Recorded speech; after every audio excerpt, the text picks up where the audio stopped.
Next, we're going to take a look at techniques for dealing with coming up with asymptotic expansions when our quantities are expressed in terms of sums. We'll see lots and lots of need for applying these techniques.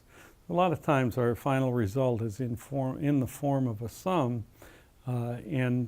so what we need to, maybe the terms at the end of the sum are much smaller than the terms at the beginning, so we have to use different techniques for different ranges of the sum. So here's an easy example called bounding the tail.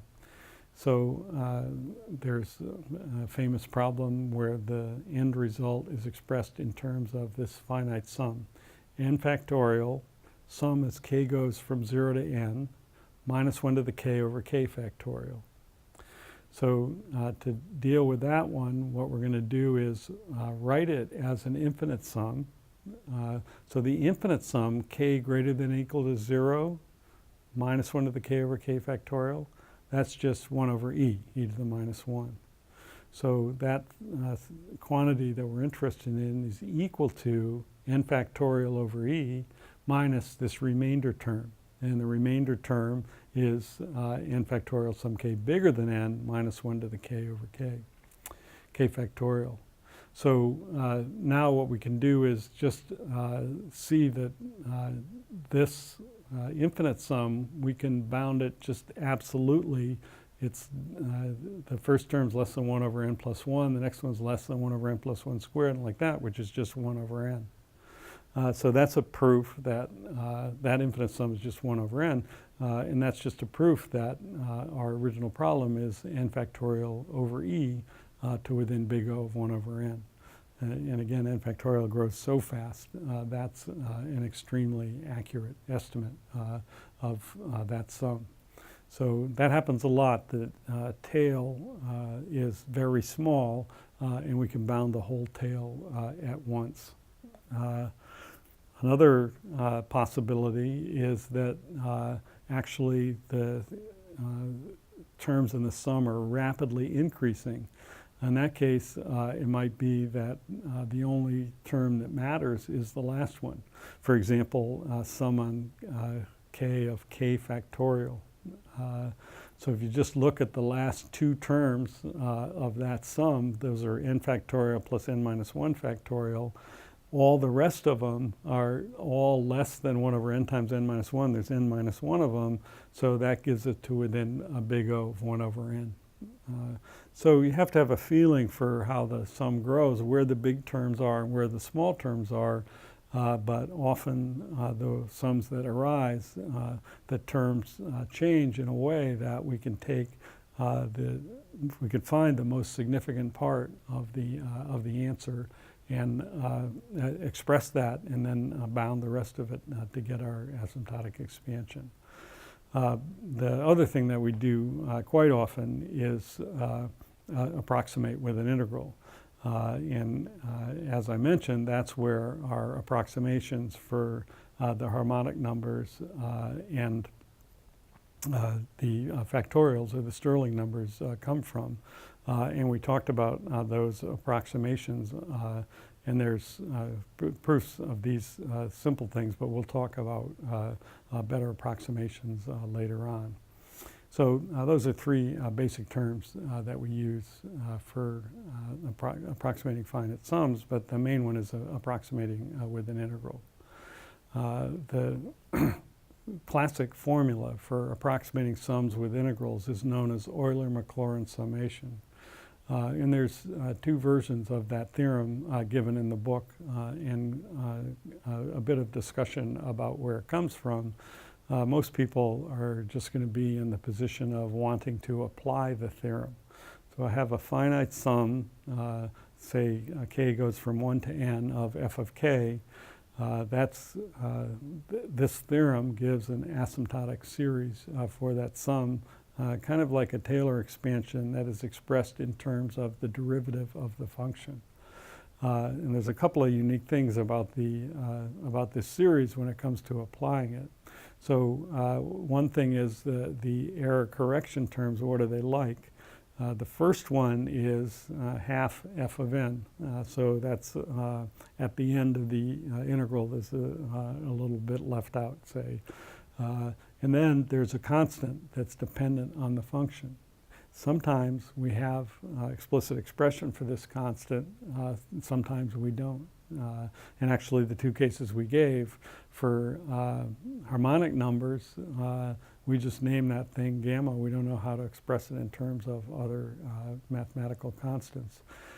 For factorials, for Stirling approximation of log of n factorial, it turns out that that constant is square root of 2 pi, but that's something that has to be derived independently.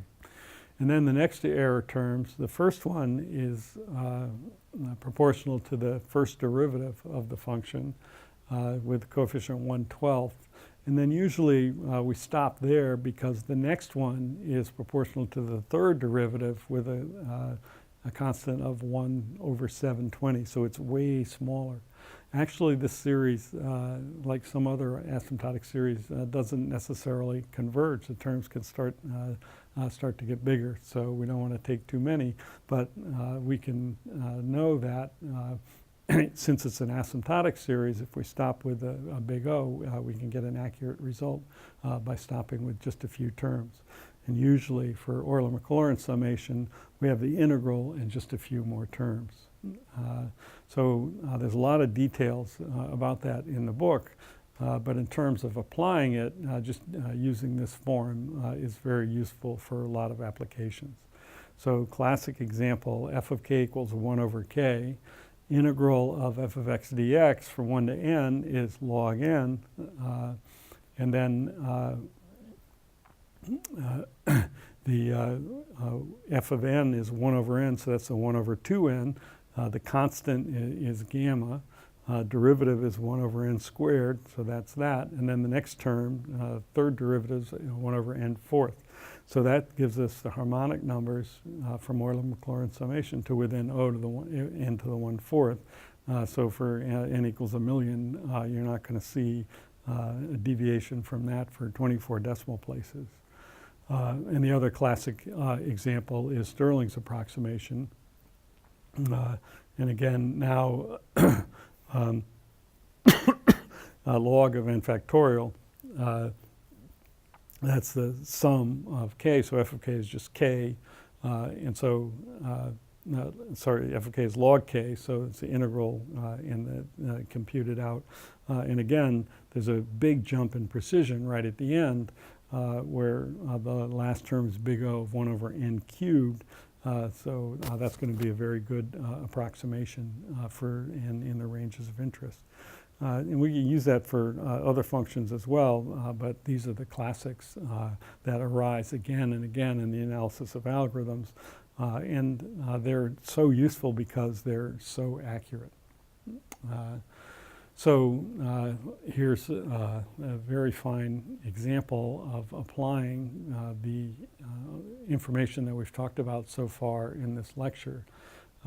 So if we have Stirling's approximation, just take it to O of 1 over n. Now what we want to do is use that to figure out how 2n choose n grows. So we want to get 2n choose n to within big O of 1 over n.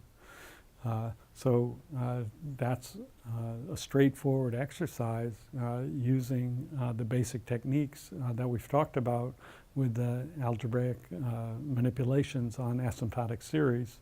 Let's look at how it goes.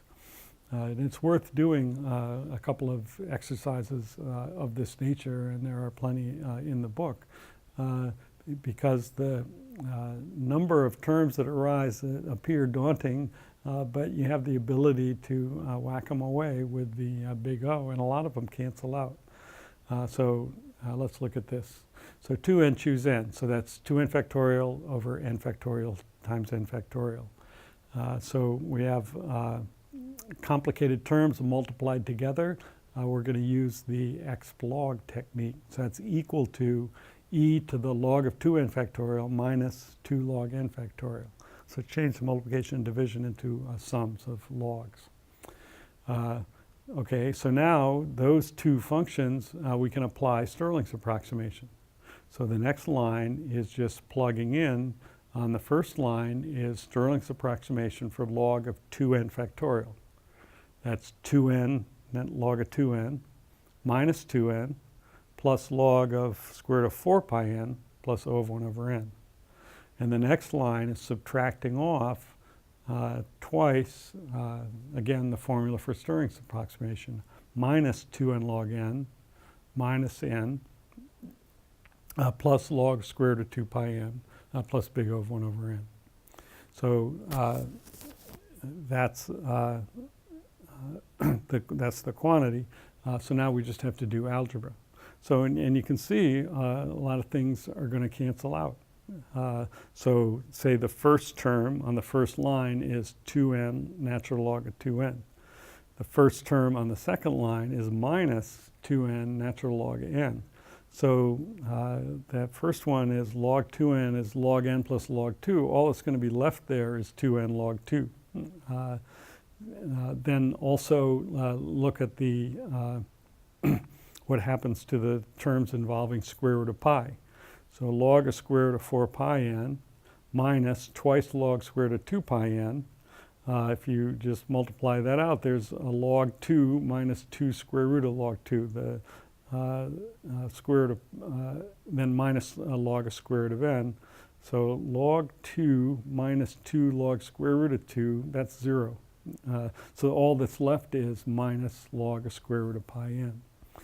So those two terms go to that one simpler term, and the 2n log 2, and that's all that's left. The 2n cancels with minus 2 times minus n. And so now that's 2n choose n equals e to the 2n log 2 minus natural log of square root of pi n. Now both of those terms have logs, and it's e to that power, so now we can undo the x-log technique.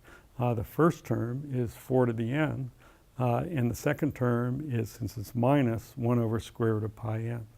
So that's an asymptotic expansion for 2n choose n to within 1 over n.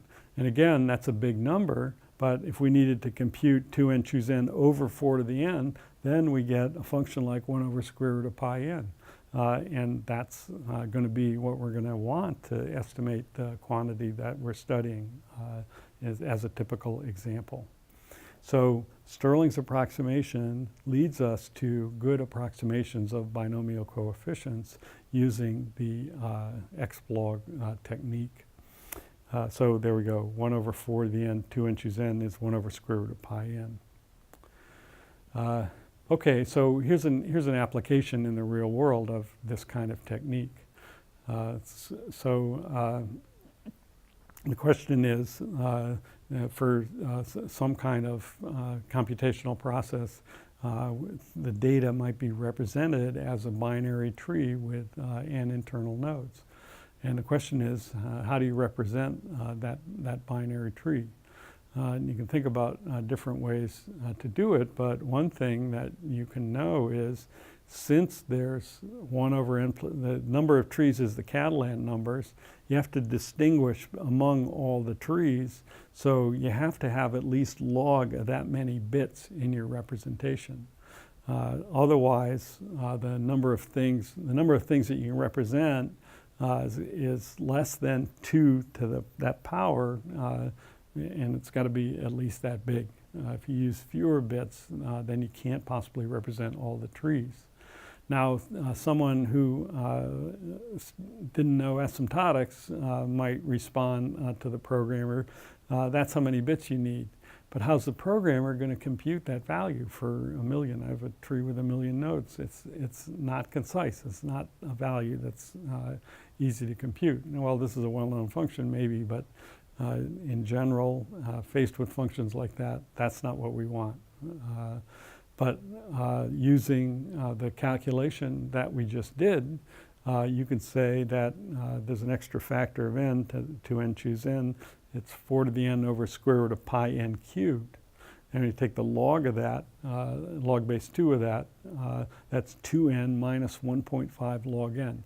That's really close to 2n. So you need at least 2n minus, so for 1 million, you'd need 2 million minus 1.5 natural log of log base 2 of a million, which is about 20. So you need 2 million minus 30 bits at least. And that's an important practical fact to know. Actually, there's a way to represent binary trees with 2n bits. So that's within 30 of the best that you could do. And so people who are working with a problem of this sort could stop there. I know I need at least 2 million minus 30, and I can do it with 2 million. I'm going to be happy with that. This is not the time to go through this in detail, but the method of representing a binary tree in 2n bits is to just do a pre-order traversal of the tree and write down 0 every time you hit an internal node and 1 when you hit an external node. And that's a unique representation of the tree that you can get back. If you look in the Algorithms 4th edition, there's a code for doing that representation. So that's a fine example of why asymptotics are useful. It takes the functions that we get from analysis and it gives us a practical way to work with them. So that's an introduction to asymptotics on finite sums.